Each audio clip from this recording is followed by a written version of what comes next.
रचना शर्मा जी, चेन्नई से। और राधे राधे बाबा जी। राधे राधे महाराज जी, आपके चरणों में कोटि कोटि प्रणाम। महाराज जी, मुझे सर्वश्रेष्ठ परमार्थिक साधक बनने के लिए कौन कौन से गुण होने चाहिए और मुझे सर्वोत्तम शिष्य बनना है आप? सबसे सबसे पहला गुण होना चाहिए कि हमें कोई गुनाह ही नहीं है। तृणादपि सुदीचेन तरोरिव सहिष्णुना अमानिना मान देन कीर्तनीया सदा हरि। पहला ये होना चाहिए कि मैं किसी योग्य नहीं हूं, यही होना चाहिए। पूरे जीवन भर इसी को ढकते चले आए हैं कि हम किसी योग्य नहीं हैं, भीख मांग के खाना, अकिंचन भाव से रहना, 1 रुपया पास नहीं, 1 इंच जगह नहीं, ऐसे जीवन। अब भगवान को प्रकाशित करना था तो वो प्रकाशित कर दिया। अगर यूट्यूब ना होता तो कौन जानता। भगवान को प्रकाशित करना था, कलयुग के यंत्रों का जमाना आया, देश विदेश बात फैल गई तो वो योग्यता दिखाई देने लगी। नहीं तो सदैव ढक के रखा जाता है, अपने सद्गुणों को ढक दिया जाता है। और सदैव जब वार्ता की जाती है मैं बहुत अधम हूं, मेरे में कोई सद्गुण नहीं कि मैं आपको रिझा सकूं। प्रभु आप अपनी कृपा से रिझ जाओ और हो सके तो अपने योग्य बना लेना। मेरे में ऐसी क्षमता नहीं कि मैं आपको प्रसन्न करने वाले सद्गुण धारण कर सकूं, आप अपने योग्य बना लेना। तो बात सही रही। और अगर अपने में सद्गुण दिखाई देने लगे तो अहंकार आ गया, तो सब दोष आ गए, फिर पतन हो जाता है। तो उपासक को चाहिए कि अपने में कोई सद्गुण है ही नहीं ऐसा वास्तविक दिखाई दे। सत्य कहते हैं, जब गुरु कृपा होती है ना तो अपने में सद्गुण नहीं दिखाई देते, क्योंकि अपना कुछ रह ही नहीं गया। अभी हृदय भगवान का, मन भगवान का, जीवन भगवान का, तो लगता है वो अपनी जगह में आके बैठ के बोल रहे हैं तो मेरा क्या सद्गुण है उसमें। वो अपना प्रभाव फैला रहे हैं तो मेरा क्या उसमें प्रभाव है तो उनका सारा प्रभाव। तो ऐसे रहता है। तृणादपि सुनीचेन, तृण ते नीच अपनपो कहत, शुभ अशुभ न जान ही। अपने को तृण से नीच समझना सबसे बड़ा सद्गुण। और जहां दैन्यता होती है तो जैसे पानी कहीं छोड़ो वहीं जाएगा जहां निबान है, ढलान है, जहां गहरापन है, तो जो झुका हुआ है सारे सद्गुण वहीं आ जाते हैं। जो दैन्य है, सबको अपने से श्रेष्ठ समझता है, उसमें सारे सद्गुण आ जाएंगे दैवी संपदा के।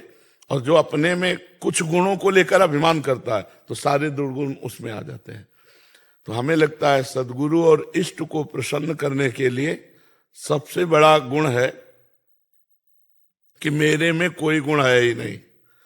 देखो ध्रुवदास जी महाराज इतने बड़े महान रसिक संत हैं, वो किशोरी जी से कह रहे हैं, सबे अंग गुण ही न हो ताको जतन न कोई, एक किशोरी कृपाते जो कछु होई सो होई।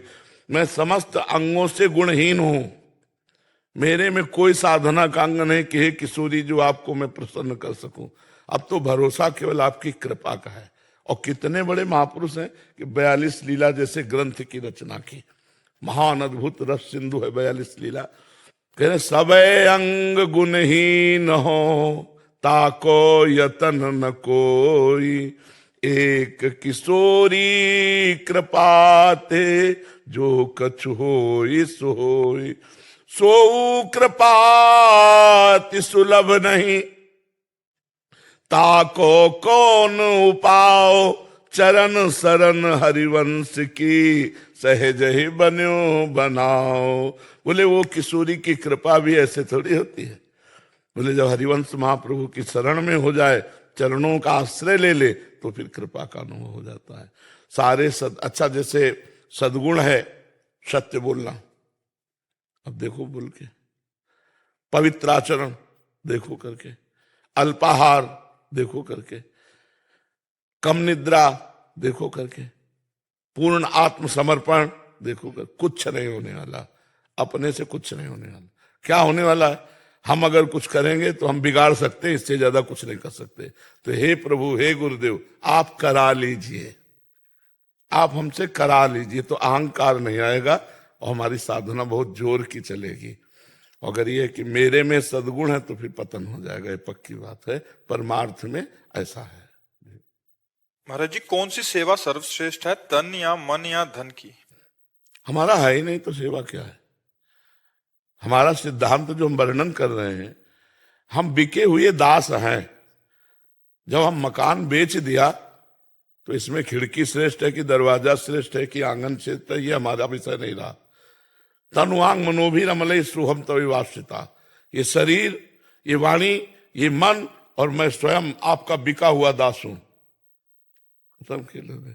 अब इसमें तारतम्य मिलाने की कि तन की सेवा श्रेष्ठ, कि धन की सेवा श्रेष्ठ, कि मन की सेवा श्रेष्ठ, न मेरा तन, न मेरा धन, न मेरा मन, मैं तो बिका हुआ दास हूं, इसमें श्रेष्ठ और लघु की बात क्या है? शरणागति की। अब अलग होकर बात करके कि कौन सी सेवा श्रेष्ठ है, तो इसमें सेवा में पहुंच ही नहीं होगी अलग होके। तन्मया से सेवा होती है, अलग होके सेवा होती ही नहीं। अपना धन मान करके प्रभु को दोगे तो 1 का लाख दे देगा वो, लेकिन मन प्रभु में नहीं रमेगा। तन से जो चेष्टाएं होती हैं वो सफल मानी जाती है जब मन वही हो जो हम सेवा कर रहे हैं। वो तो समर्पण से होता है, वो धन आदि से नहीं होता, वो समर्पण से होता है। तो समझ पा रहे हैं हमारी बात?